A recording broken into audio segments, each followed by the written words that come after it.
and rising, beautiful souls. It is Thursday, 7 minutes past 9 in the morning, and it's time to leave, sadly. I mean, still have a very full action-packed day ahead, which I'm really excited for. We're going to go to Boscastle, which I'm especially really looking forward to because there's a witchcraft museum there. Just the museum itself has lots of history, let alone the items that it carries, so I'm really excited for that. But yeah, it's the end of this beautiful view. The foghorn was going off last night, all through the night, and it's now stopped. I slept okay, but I did wake up a fair amount with it. It was pretty loud. Just had some breakfast, now gonna pack up, put my face on. We're gonna stop at a bunch of places along the way to Boscastle, and then we're going to stop at a couple of places between Boscastle and home. Home is a very long way away from here. I think it's like a 6-hour drive from where we currently are, so really fully take advantage of the road trip. So see you on the road.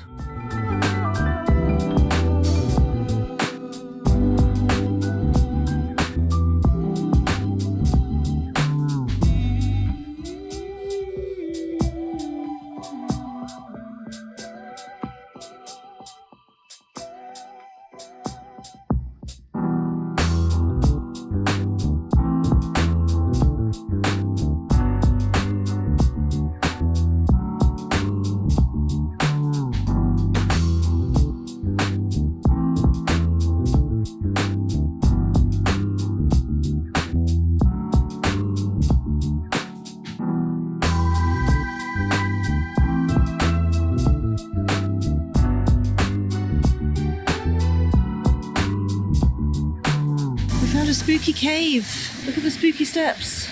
I mean, that's mental. How long have those steps been there?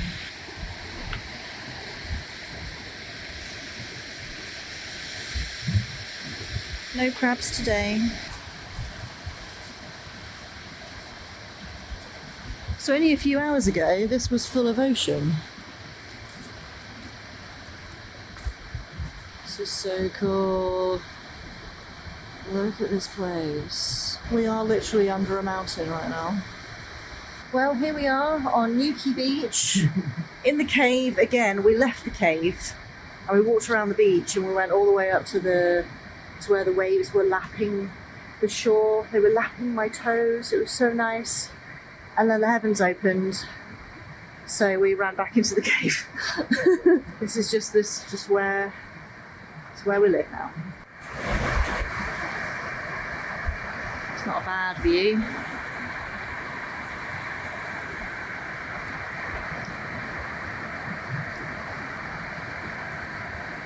So I think we're going to wait for the rain to either pass or ease up, because there's a crazy staircase to traverse to get back up to the top of the cliff. Don't really want to do that in like hurtling wind and rain. We'll wait, we got time.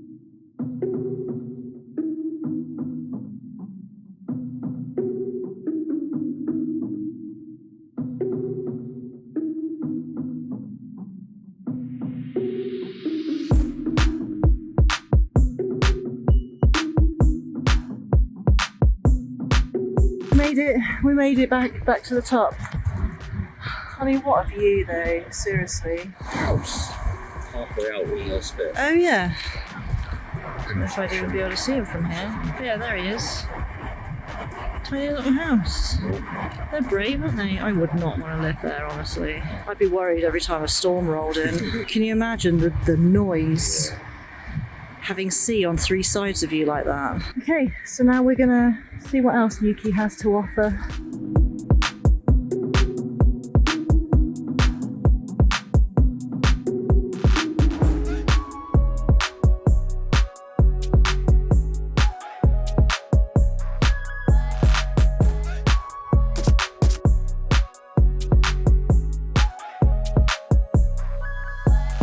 Okay, we had a little wander around Newquay, got some food and got a fridge magnet, of course, Also, finally got my little Cornish flag that I've wanted pretty much since we got here, and I kept forgetting about it, but found a good one. And now we're off to Boscastle. Also, I nearly got a tattoo, but we don't have enough time, and now I'm sad. They were doing walk-ins. I want a magpie. See you in Boscastle. Oh, but in Boscastle we're going to see some witches and things. Witches? So yeah, see you in Boscastle.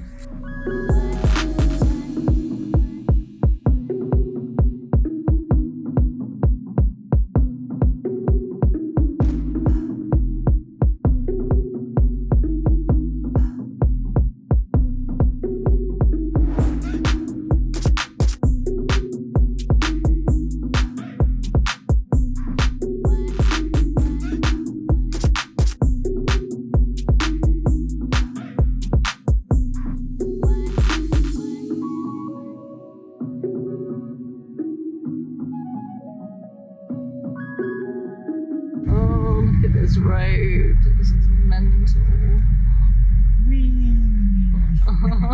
We arrived in Boscastle and had a little wander around. It is a very small village. There's a little harbour, although the tide was out when we got there. The people weren't particularly friendly, the locals, and I think that it's just become such a tourist trap now. Nero and I just found ourselves walking into shops and being ignored. There was no friendly greeting, which is what we were met with in so many other places throughout Cornwall. The only local who was really friendly with us was the lady who ran the Witches Museum. The Museum of Witchcraft and Magic was founded by Cecil Williamson in 1951, where he displayed his own personal collection of artifacts. Unfortunately, I wasn't allowed to film in there, but I was allowed to take some photographs. I was especially excited to go and visit this museum because just the museum itself has a ton of history attached to it. So Cecil Williamson was friends with Gerald Gardner, who is arguably the father of the Wiccan faith.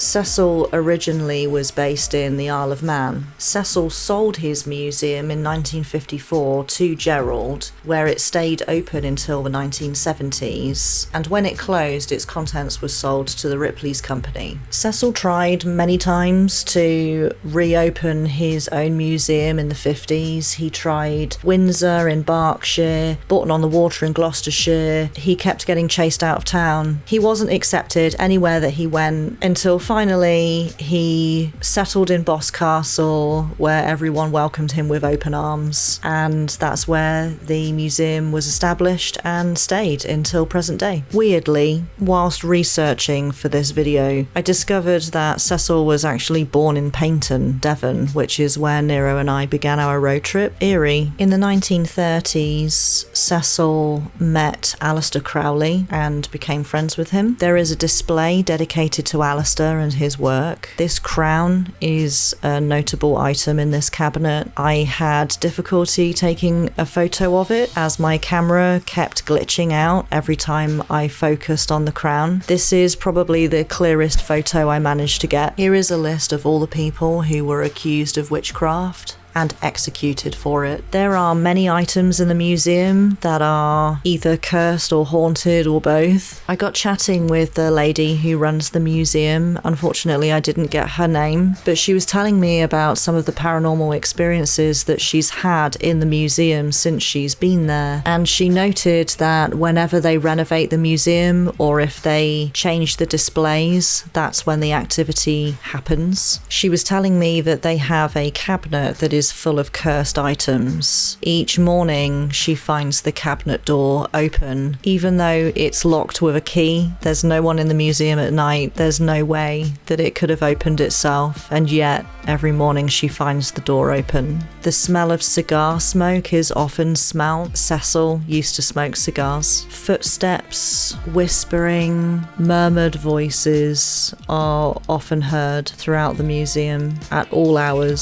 Some of the items move seemingly by themselves. Cabinets get unlatched. just your standard fare really for any haunted location or location that holds many haunted artifacts. We are walking to Tintagel Castle and I really need the bathroom, and hopefully there's some toilets down there. I'm excited.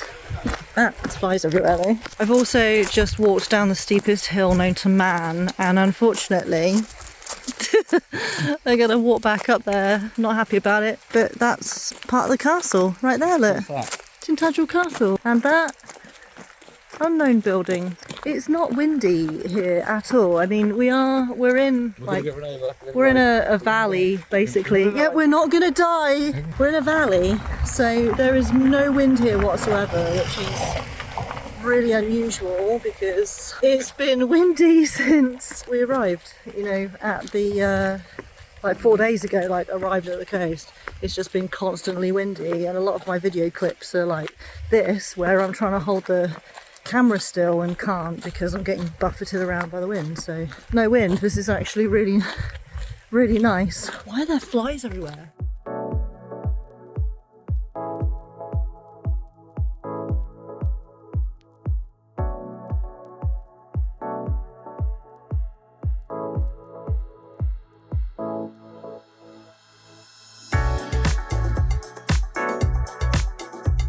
Yes, that's right. Take the tiny child into the cave as a sacrifice. Fortunately, I don't have a child to sacrifice, but do you want to go down to the cave? On the sacrifice? Yeah, there we go. Okay. Alright, let's go. I'm gonna be rich.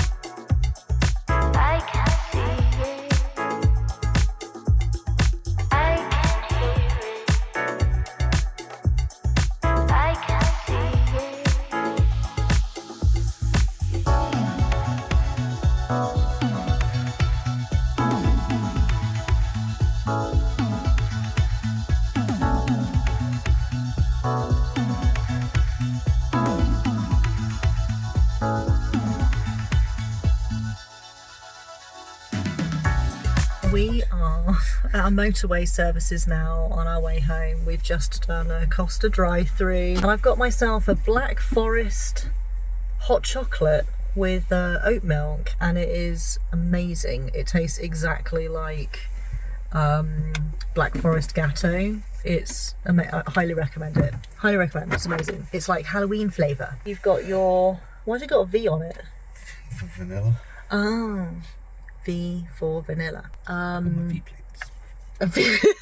It's a double vanilla. What's it called?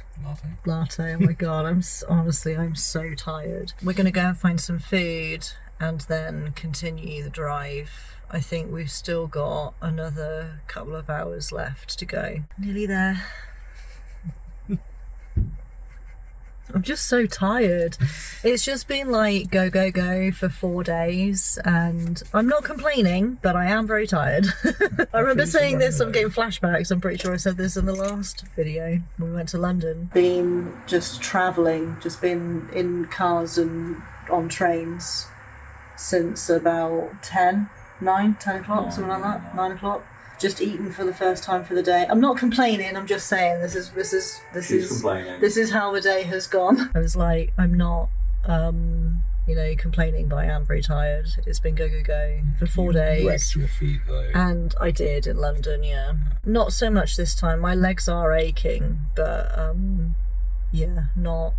They'll be okay. They're not destroyed, yeah. I will survive. Walk it off. The encounter. Walk it off. So yeah, gonna go and find some food and then back on the road. Just checking in. Just don't know if you care about any of this stuff. I just thought I'd tell you.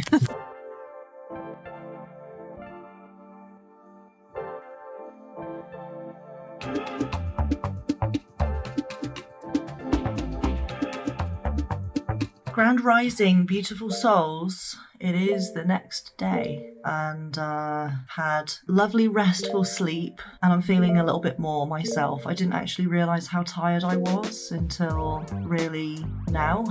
Yeah, so I thought I'd do like a little recap, because didn't vlog when we got home last night, and we were both absolutely shattered. I mean, Nero is an absolute Nero the hero for doing all of that driving, so thank you, Nero.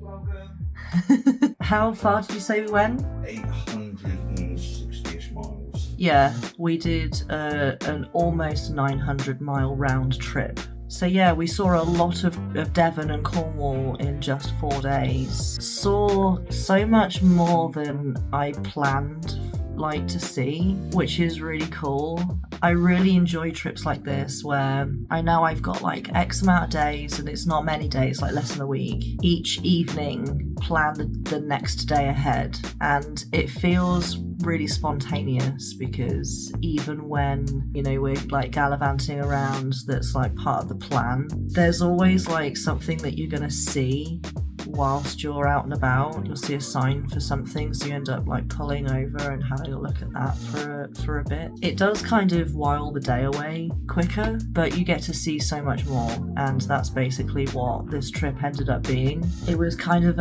I've planned some points of interest, but we'll see what we see when we get there, and I'm really glad that I left it kind of open-ended like that, because like I say, we ended up seeing so much more. We met some really amazing people, so, you know, thank you to all of those people, especially to the chap whose name unfortunately I didn't get, from St Nicholas's Priory in Exeter. Thank you to you, and to Chris in Plymouth, Eddie at Land's End, and the lovely lady who shared some of her paranormal stories in the Witches Museum in Boscastle, again, whose name I didn't catch unfortunately, but I would say that those people really made the trip for me. Just like talking to local people and getting that local knowledge that you wouldn't get from signage or leaflets or the internet, you know. Whilst we're here, I didn't really get a chance to do much of a kind of show and tell whilst we were travelling around, so I've got a little pile of stuff here that we brought back from our adventures, and I thought I would show you what we got. I'll try and do this sort of in order. So I'm basically collecting fridge magnets from every place that I visit. So of course the first place that we went was Paynton, so we've got our little beach hut magnet right there. Oh, and whilst we were in Paynton, we did some beach combing for some sea glass and like shells and things, and Nero found these two really big pieces of sea glass. And he also spotted, because he was like eagle-eyed while we were walking across the beach, these shells. Just found them like in the sand. How cool is that? Really big shells. Here's our sea glass. I put it in this water bottle for safekeeping. But yeah, all these little pieces of sea glass. There's some little shells and things in there as well. I still need to clean this. I'll clean it and then I'll take a picture of it in my hand or something so you can see it. I just realised what this says on the bag. Bags to do in Exeter. There's a picture of Exeter Cathedral in Exeter. Another fridge magnet. Exeter Cathedral.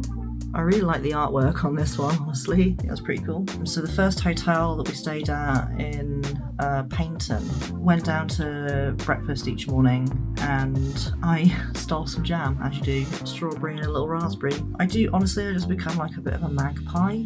I'm away from home. I'm just like, oh, I'll have that. So yeah, it's actually jam from Essex. So it's not even from Devon, but never mind. I'm sure it will still be very, very yummy. Then we left Paynton and we went to the Lizard, which is a part of Cornwall, which was just stunning. That hotel was Housel Bay Hotel. Absolutely amazing. The staff there were just so warm and welcoming and friendly. We got directions from one of the waiters. He was like, "Oh, are you here for dinner?" We were like, "No, actually, we're sneaking out to go and find a McDonald's. And he gave his directions to his local McDonald's, which was like a 40-minute drive away, because the hotel, it was literally on the edge of a cliff. I mean, you've seen it, in the middle of absolutely nowhere, and the nearest McDonald's was a 40-minute drive away. So which just happened to be in the waiter's hometown. Again, someone else whose name I didn't catch, but what a lovely chap. We were sat in the car driving to the hotel, and I had a smudge on my lenses, so I took them off. It wasn't this pair, it was this pair, and I took them off, and the little screw came out that holds the lens in, and it all just fell apart in my lap. Any of you who wear glasses, you know how just ridiculously tiny those screws are, and I don't have one of those little screwdriver kits, so I'm gonna get one now. But thankfully, the chap who was at reception was wearing glasses, and he happened to have one of these little screwdriver sets, so he fixed my glasses for me. Like, what a nice man. He didn't have to do that, you know.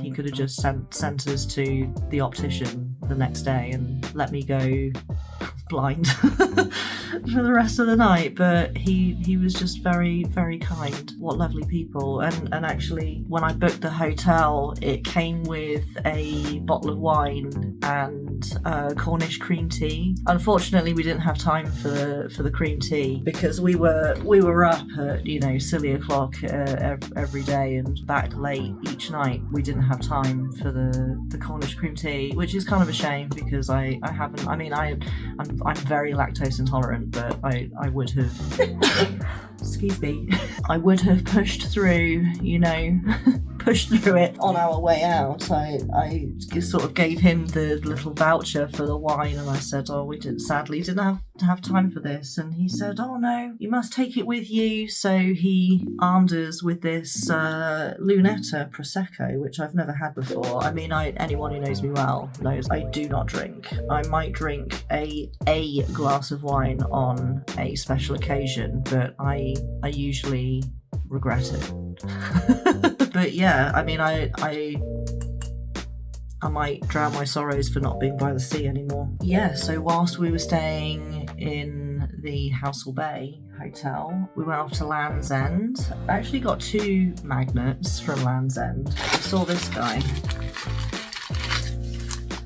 who's like a proper Cornish pirate. Arr! Very, very scary pirate man. And then we went into another gift shop, because of course Land's End is just full of gift shops, like literally. So we saw him, and then we walked past like the iconic sign, the Land's End sign, and then went into another gift shop, and I saw this, and it's got the Land's End sign, and this is the entrance building to Land's End. And whilst we were at Land's End, that's where we met Eddie. After our really fun conversation that went on for almost an hour in his little silver workshop and leather workshop, we met his cat Felix. He presented to me, Eddie, not Felix, a little wooden sea chest. He gave me this little speech, and forgive me, Eddie, I don't remember exactly what you said, because he'd obviously said it hundreds of times, but he just reeled it off. And it was something about the elusive and famous bubblefish that comes to the shores of Land's End, and then Felix goes down to the beach and he collects all of the bubbles from the bubblefish. It was something along those lines. And then he opened up the chest, and it was full of these little pearlescent marbles. These are the bubbles from the bubblefish, and he let me choose one. So there it is, a little bubble from the bubblefish. Then on our way back from Land's End, we stopped at Penzance, and I got a doubloon, a real doubloon from Penzance. It's like really thick, look. Oh, my shell! Yes, I almost forgot about him. We got this shell. How cool is that? So I got this in the same place that I got the doubloon from, which honestly, Penzance, like, you know, the famous Pirates of Penzance and all the smuggling and stuff that used to go on there. I really thought that there was going to be more there, but actually there wasn't much there. I mean, maybe we just didn't like dig into the town much, but usually all the stuff that's like, you know, popping is on the seafront, and there was just nothing going on. I mean, it is out of season, so maybe that, but there weren't any shops there. I think there was one amusement arcade, which obviously is just full of cheap tat, but there was that one shop that had, you know, a couple of pirates in it. Yeah, so that's where I got this shell from. So I thought I would keep it on my desk and I would put things in it, you know. So yesterday was the last day and one of our pit stops was Newquay, so of course had to get a magnet with the VW camper and the surfboard on it. It's sort of obligatory really when you go to Newquay. Oh, my flag. In Newquay, I picked up a Cornish flag. Independence for Cornwall. I'm with you guys. You should be an independent country, absolutely. Boscastle, went to the Witches Museum, and then we nipped back on ourselves to Tintagel, and we saw King Arthur's castle, or at least what's left of it. Magnet. The hill was ridiculously steep to go down to the sea. Well, you've seen it. I almost died on the way back up.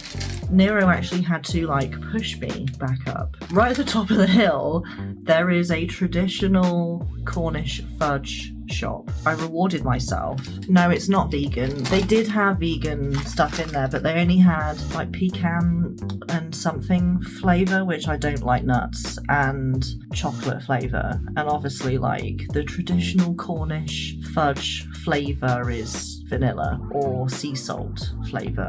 So I thought I will ignore my lactose intolerance and get really sick from having some traditional Cornish fudge and probably deeply regret it afterwards, but not care about it whatsoever whilst I'm eating it because it's so amazing.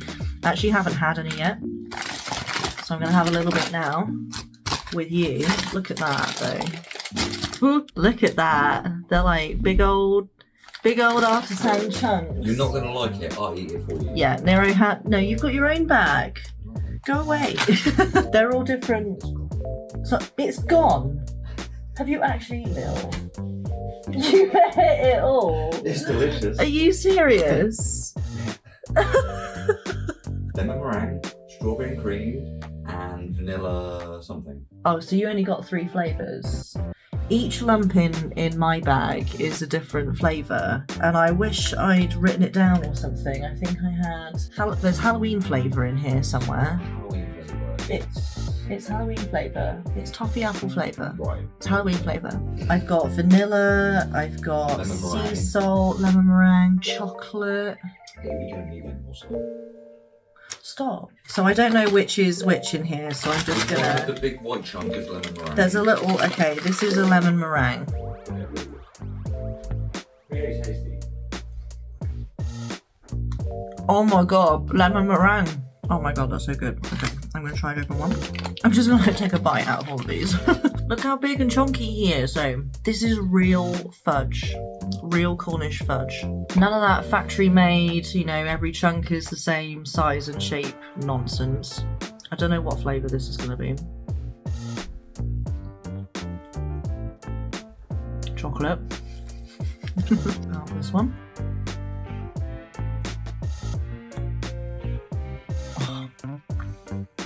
Vanilla, my favourite. This one might be vanilla as well. Yeah, that is also vanilla. Ooh, what's that? I think that one's maple syrup because I think that was another one. It was like maple flavour. Oh, look at that. That's toffee apple. Oh, that's so nice. There's a piece of apple in there. So yeah, that's my little haul from the Devon and Cornwall road trip. I had so much fun, I met so many amazing people, and I'm sad that I'm not going to see the sea again for I don't know how long. And it's been a really long time since I last saw the sea, so very grateful that I got to see it and spend some time just listening to it, you know, and it's just so soothing. I don't get to see the sea very often, unfortunately. I've traded in the ocean for like forests, so it's not all bad. Thank you to all the people who just made the trip just all the more amazing with their kindness and happiness and their stories, and I'm so grateful to have met all of you. Thank you so much. And thank you to all of you for being here with me during this adventure and sharing in all of these amazing experiences with me. I appreciate you all. Have a wonderful rest of your day. Do something spontaneous today, you know? Do something that you've either not done for a really long time or haven't ever done. But stay safe. Don't just start talking to, like, you know, random people like at the bus station or something. Like, just be careful. Keep your wits about you, you know. So I will love and leave you. Remember that you are worthy, you are important, and I will see you in the next one. Arr! You're welcome.